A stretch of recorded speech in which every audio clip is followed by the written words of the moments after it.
Ayo yang udah nikah inliners, coba dilihat buku nikahnya, terus cermati ya, ini asli apa enggak buku nikahnya. Betul, tapi ngomong-ngomong soal tadi yang soal perceraian itu juga menarik banget sih. Ada salah satu yang mengatakan bahwa yuk kita inget-inget lagi tujuan kita menikah. Apakah memang karena sudah siap, atau mungkin karena tekanan sosial, tekanan orang tua, atau mungkin keadaan yang memaksa untuk menikah. Itu harus diingat-ingat lagi.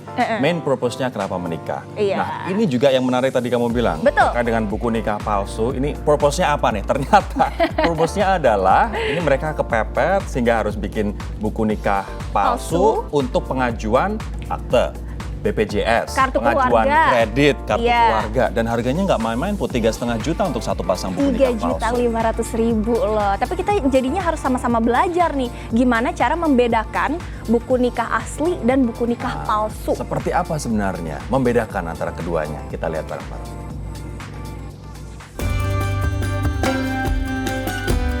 Inliner, sebuah pernikahan tidak akan lengkap dan mantap rasanya tanpa buku nikah ya. Karena buku mungil berwarna hijau dan merah itulah yang menjadi penegas pengakuan hukum atas ikatan janji sepasang suami istri.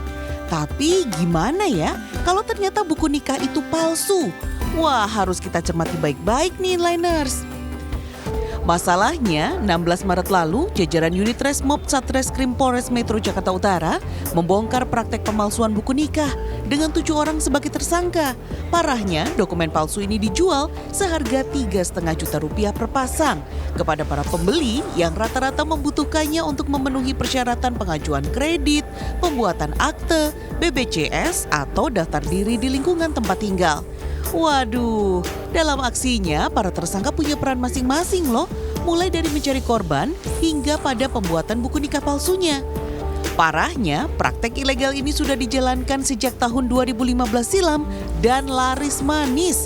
Gak kurang dari 500 pasang buku nikah palsu sudah tersebar di wilayah Jakarta dan Bekasi. Sebenarnya nih Inliner, secara fisik, buku nikah palsu bisa dibedakan dengan yang asli.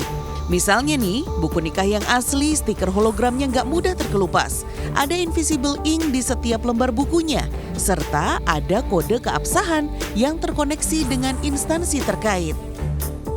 Masuk ke halaman kedua yang ada tanda hologram ini. Ini dicetak program ini juga punya izin khusus. Jadi perusahaan yang cetak program ini tidak semua akan mempunyai ini, dan dia tidak mudah terlepas Pak. Nah, kalau Inliners pengen memastikan buku nikah Anda asli atau palsu, ada 2 cara nih.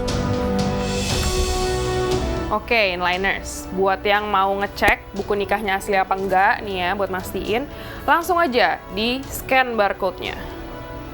Nah, tapi punya saya ini kok nggak ada barcode-nya ya? Jangan-jangan palsu? Nggak deh, yang ini karena buku nikah versi lama. Jadi buat yang nikahnya 2018 ke bawah, bisa langsung cek ke KUA.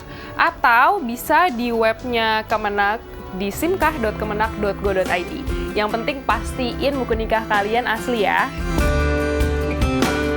Tuh, nggak sulit kan Inliners? Segera coba yuk, supaya Anda tidak lagi penasaran buku nikah Anda asli atau palsu. Selamat mencoba. Nah ini udah nikahnya palsu, jangan-jangan buku nikahnya juga palsu. Waduh. Bayar 3,5 juta, bikin kantong kurus ya kan. Tapi jangan salah, ini ada yang bikin kantong tebal nih. Waduh, ya itu bisnis lah ya, udah Bisnis, pasti. bener banget. Bisnis yang gak lekang oleh waktu tuh kira-kira ngapain ya Rory? Beternak, Ayo, pasti. menanam tanaman. Mungkin kalau menanam tanaman, tren-trenan. Karena pada waktu pandemi dan nggak pandemi. Tapi kalau namanya beternak, orang akan butuh terus. Betul, salah satunya ternak kambing. Bentar lagi Idul Adha loh. Nah pas ini banget. ternak dan juga penggemukan kambing yang akan jadi bisnis yang sangat cuan terutama menjelang Idul Adha. Kita akan simak informasinya sesaat lagi.